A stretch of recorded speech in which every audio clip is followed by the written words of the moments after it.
Most men waste their lives begging for validation, chasing peace, and fearing power. But what if I told you that your insignificance is not a curse, but an opportunity? One that, if seized with ruthless precision, can transform you from a forgotten nobody into a feared prince. In this video, we will dissect the brutal strategies behind radical self-elevation. Not through hope, but through mastery. Men are not born equal. They are born vulnerable.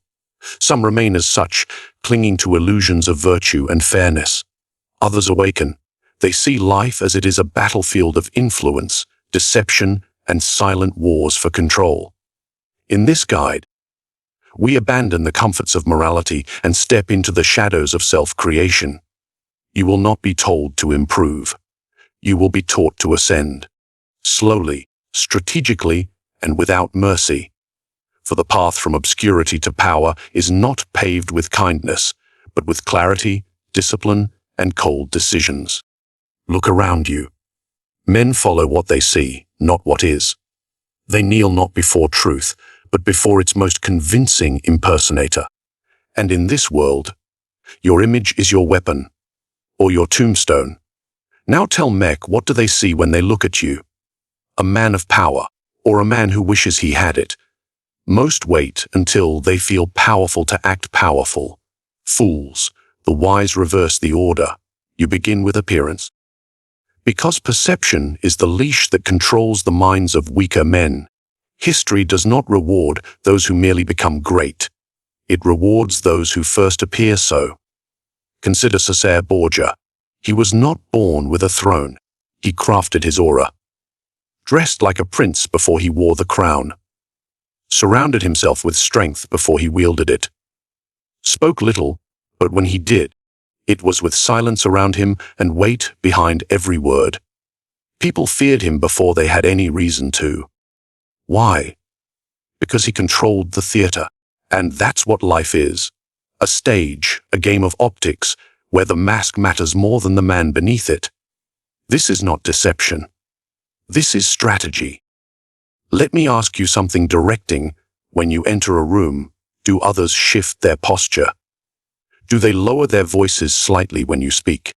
Do their eyes pause, even briefly, to measure your presence? If not, you have failed the first test of power. Your reality doesn't matter. Your reputation does. People will grant you respect, not because you've earned it, but because you've framed yourself as someone they shouldn't offend. That is the illusion you must craft. Long before you have any throne, wealth, or army to back it, psychologists call it the halo effect. Once people assign one positive trait, confidence, intelligence, strength, they begin to project others onto you automatically. Speak like a man who's used to being obeyed, and you will be. Dress like someone who makes moves in silence, and suspicion will rise around you. Which is good. Fear is respect's older brother, and a man feared is rarely disrespected. But here's the subtle thing: do not overact. Do not posture like a boy who watched too many mafia films. Power, when real, is quiet. It doesn't shout. It radiates. Speak less. Let others fill the silence with their assumptions. Keep your eyes calm.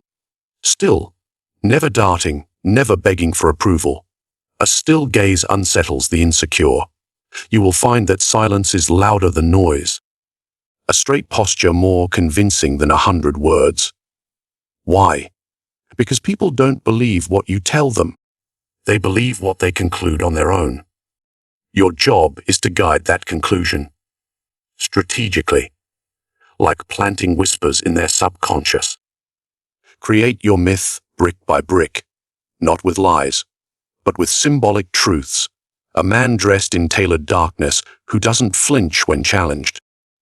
A man who never overshares, yet seems to know more than he should. A man whose absence is noticed as much as his presence. You don't need a castle to appear royal. You only need control. Of yourself, your image, and the room. And here's where most men fail. They think power is earned. No, it is taken.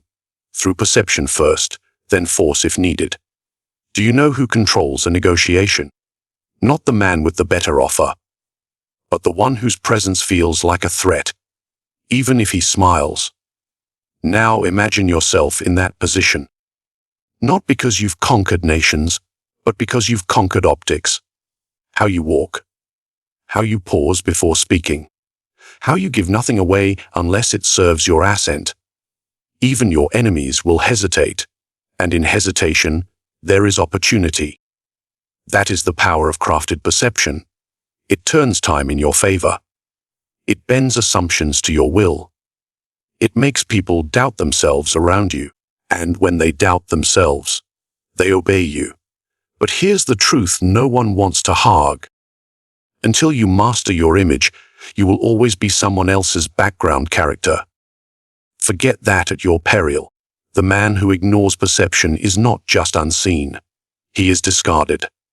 Now you may be wondering, once they believe you are powerful, how do you actually become it? How do you transmute illusion into reality? That is where the second conquest begins, radical self-control. The first empire is the one within.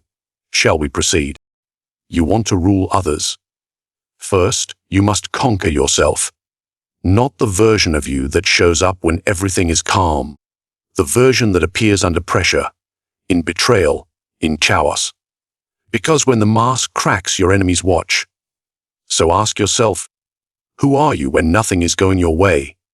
Can you remain still while the world burns around you? If not, you are not ready. Let me speak plainly. The man who cannot dominate his own instincts will always be a servant, not to others, but to his own impulses, desire, anger, approval-seeking. These are the invisible chains. They drag men into weakness, while convincing them they're free. The powerful man is not the one who feels nothing. It is the one who masters what he feels, and uses it as a weapon. Consider Julius Caesar. He was betrayed by his closest men. The Senate feared him. They mocked his ambition. But he never raged publicly, never flinched. He moved with terrifying calm until he crossed the Rubicon. That one moment, calculated. A cold decision forged in silence. No emotional reaction, just strategic response. This is the essence of radical self-control. To pause, to calculate, to delay gratification. Not because you're afraid to act, but because timing is a blade. Do you feel rage when someone disrespects you? Then they've already won. Do you crave revenge so deeply that you reveal your hand? Then you're predictable. And predictability is suicide for men seeking power. The greatest manipulators don't lash out. They listen. They wait. And they strike when it breaks the opponent, not when it soothes their ego. So I'll ask you again, are you in control, or merely performing stability until your emotions pull the strings? This is the test. A ruler may wield armies, but if he is a slave to inner chaos, his downfall is only a matter of time. Even the common man. He thinks he's free because he can say what he wants, feel what he wants, indulge when he wants. That is not freedom. That is weakness with a pretty name. The strong impose laws on themselves, was the lie. They set limits that others would, or discipline. But they call it strategy, because they know he who governs himself can govern anything. Let me give you something you won't hear in self-help books. Self-control is not just about meditation or journaling. It is about becoming dangerous, then choosing when not to kill. It is about having the appetite to dominate and choosing restraint, because the long game requires patience. Look at Hannibal of Carthage. The man crossed the Alps with war elephants. But it wasn't strength alone. It was discipline. Logistics, silence, precision. He didn't shout threats. He simply appeared at Rome's doorstep with quiet fury. He harnessed his will like a chisel, carving history with it. Now, to bring this closer to your world. In your life, how often do you react rather than respond? How many times have your emotions sabotaged negotiations, relationships, opportunities? Every reaction is a leak in your power. Plug them. Let no enemy know your temperature. Let no ally feel they've conquered your validation. Let no woman or man become the drug that makes you forget your mission. You see, radical self-control is not about coldness. It's about clarity. It's the power to delay the fight until you've already won it in your mind.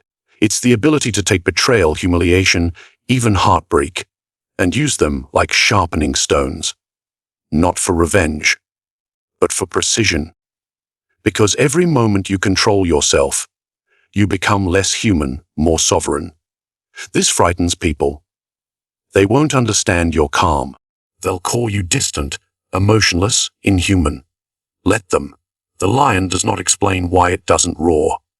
It simply waits, and when it moves, there are no second chances. Now ask yourself, what would your life look like if you obeyed only strategy?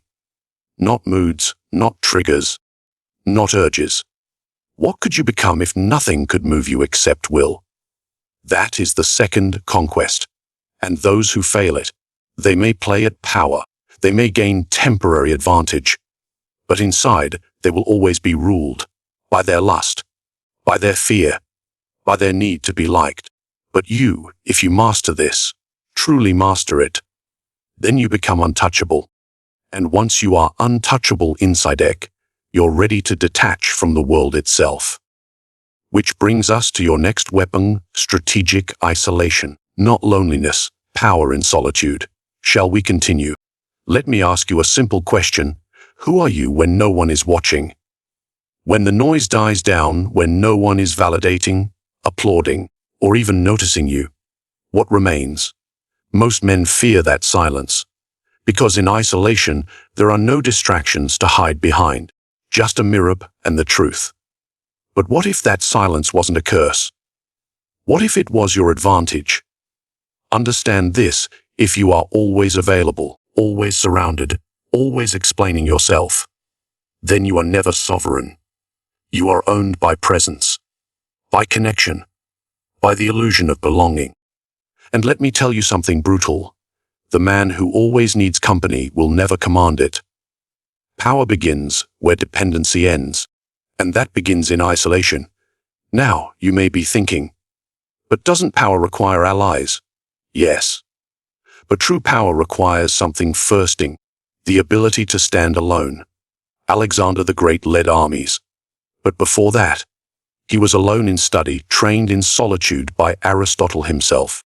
Not just in war, but in philosophy, observation, tactics. He withdrew to understand the minds he would one day rule.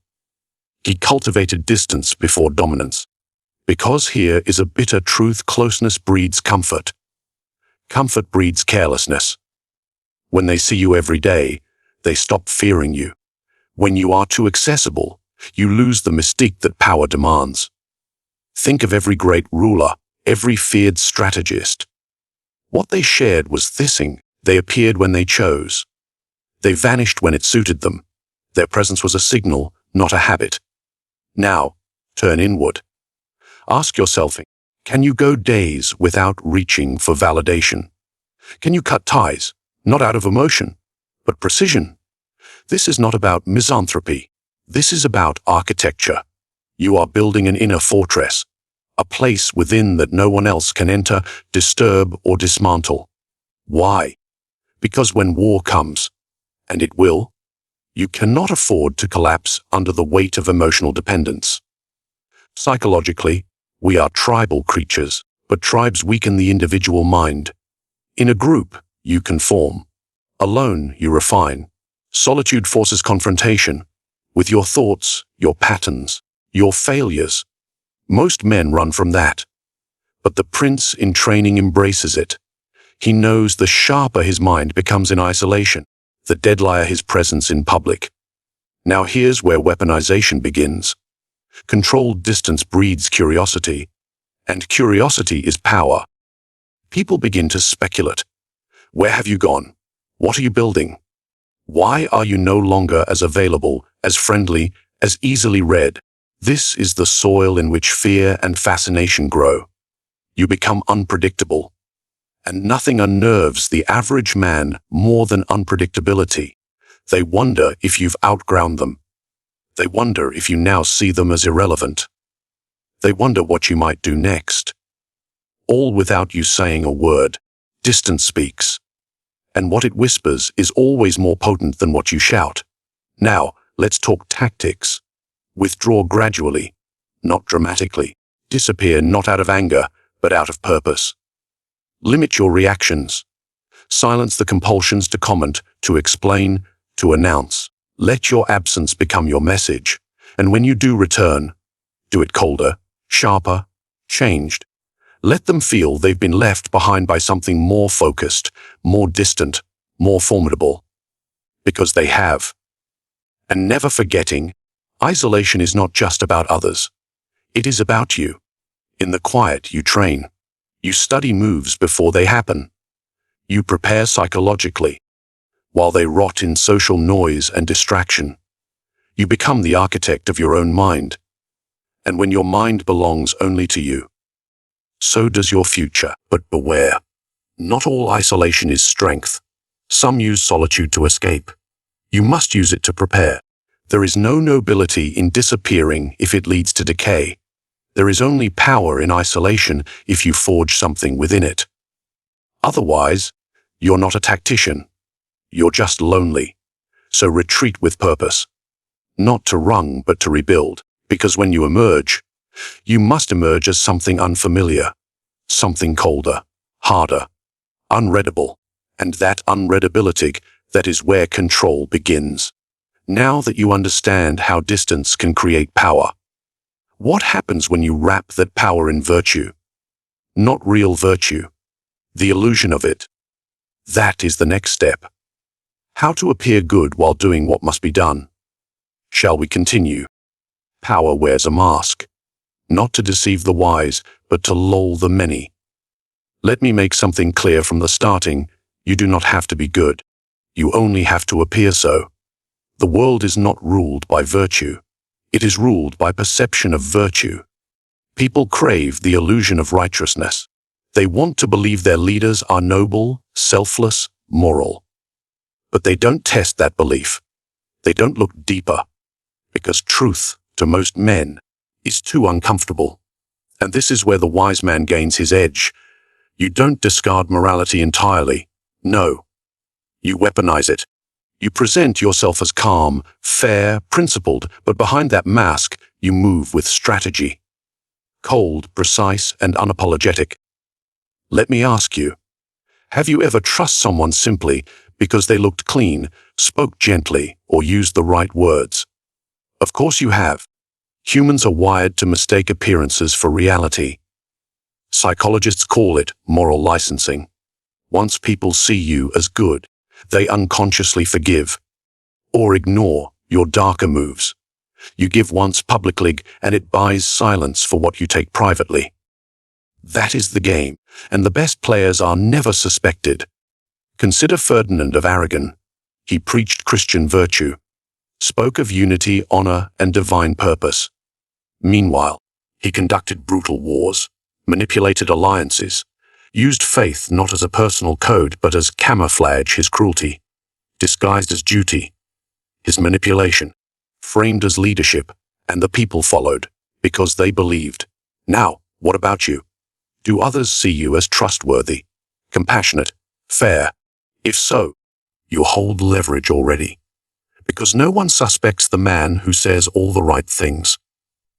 No one fears the one who smiles before he strikes. And that is precisely the point. In a world that punishes open ambition, you must cloak yours. Let others preach about honesty. You will practice strategy. Let them act from emotion. You will act from advantage. But never forget, this is not just manipulation for its own sake. It is governance of your image. Because if they ever see your true intent, they will turn on you. The mob loves justice until they feel exposed. Then they need a scapegoat. And if you're careless, it will be you. So maintain the image. Speak of integrity while cutting ties that no longer serve you. Advocate for fairness while negotiating ruthlessly behind closed doors. Publicly forgive it while privately preparing your move. Let them believe your restraint is kindness, when in truth it is timing. Now, does this make you evil? Not at all. It makes you functional. Because in this world, raw goodness is rarely rewarded. It is used. The man who insists on being genuine at all times becomes predictable and soft. He becomes a tool in the hands of sharper men. But the one who understands imagep, who knows when to bow and when to strike it, that man becomes untouchable. He's praised by fools and feared by rivals, respected by those who never truly see him. And that's the highest form of power, to be seen as harmless, while remaining dangerous. Let me give you a simple tactic. When you make a harsh move, fire someone, end an alliance, cut someone off, frame it as a moral decision. Say it's about integrity. Say it's about protecting others. Say it's about your values. They will nod. They will applaud. They won't see the calculation behind it, but they'll feel it. Now, here's where it becomes even more elegant. Once you build the image of morality, you gain immunity. Your enemies won't believe you capable of certain things. And your allies, they'll defend you for you. You won't have to protect your reputation. They'll do it out of belief, because they see a mask, and they want it to be real. That's how deep the deception runs. Not because you lied, but because you gave them something more valuable than truth, comfort. They'll ignore your ambition because it's wrapped in charm. They'll excuse your ruthlessness because it's dressed in principle. That is the power of appearing virtuous. And that power creates space. Space to maneuver. Space to rise. But eventually, there comes a moment when appearing good is no longer enough. A moment where hesitation becomes weakness, where calculated cruelty becomes necessary. And in that moment, you must act, not out of emotion, not out of anger, but out of necessity. So the question is, do you know how to strike without flinching, to destroy with a clean conscience? Because in the next lesson we explore that final art, the cold blade of controlled ruthlessness. Shall we continue? There comes a moment in every ascent when kindness becomes a liability and mercy becomes a form of self-betrayal. That moment separates the ambitious from the inevitable. And the question is simple, can you strike without flinching? Not out of rage, not out of wounded pride, but out of clear necessity. Most men fail here. They hesitate. They romanticize honor. They wait for permission to do what must be done. And while they wait, the colder man takes the throne. Understand this, there is a difference between cruelty and precision. Cruelty is random, emotional, unrefined. Precision is calculated, silent, surgical. The powerful man does not delight in destruction. He uses it like a scalpel, only when the disease threatens the body. Do you understand? It's not about being ruthless all the time, it's about knowing when ruthlessness is the only rational option. Let me show you. In the early 1500s, Cesare Borgia faced rebellion in Romagna. The region was chaotic, full of treacherous nobles and shifting loyalties. So what did he do? He appointed a cruel man, Ramiro di Orco, to restore order. De Orco ruled with fear. Executions, public displays, iron rule, order return. But then, Borgia executed De Orco, publicly, displayed his body in the town square. Why? Because fear had served its purpose, and now it needed to be washed in the illusion of justice. Borgia appeared righteous, while maintaining full control. That is controlled ruthlessness. One sharp move, two messages sending. To the people, I am just. To the enemies, I do not hesitate. Now ask yourself, are you capable of this? Have you cut off someone toxic without guilt?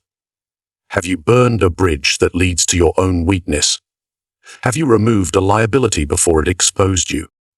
Or did you let it linger, convincing yourself that you were being noble, when in truth you were just afraid of consequences?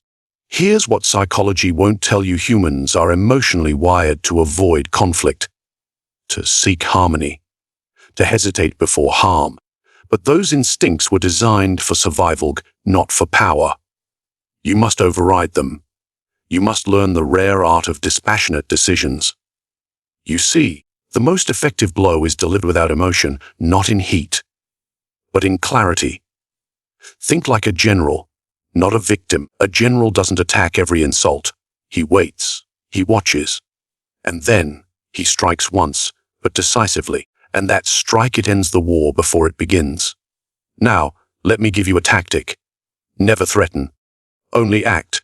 If you must make a move, make it sharp, swift, and final. Surprise is your weapon. Delays give your target time to prepare or escape. You don't need to yell. You don't need to announce. The most feared man is the one whose silence makes others nervous. This applies everywhere. In business, eliminate dead weight quickly. In relationships, remove manipulation the first time you see it. In strategy, destroy threats while they are still small. The longer you delay, the more you weaken your position. But always ask yourself, will this move strengthen my position or feed my ego? If it's ego, resist. If it's advantage, act without apology. You are not here to be liked. You are here to become unassailable. And sometimes, that means removing what stands in your way, with no remorse. Now be careful. Controlled ruthlessness is not carelessness. Never punish out of impulse. Never retaliate just to soothe your pride. You are not a wild animal. You are the blade in the dark. Every action must have weight. Every consequence must serve your long-term game. Let others fear being seen as cruel. Will fear only being seen as weak. Because the world does not ask if your hands are clean. It asks if your grip is firm. Let others weep at the burden of hard choices. You will learn to carry them in silence. Because at the end of the game, no one remembers how gentle you were. They remember who remained standing, and that survival, that ascension, requires a level of ruthlessness most men are too fragile to bear. But you, if you've come this far, you've already begun the transformation. You've shed softness. You've seen what must be done. And now, one final layer remains. What if I told you that even your pain, even your suffering can be turned into power? That's where we go next, from scars to strategy. Shall we continue? They believe they choose. They believe they think freely.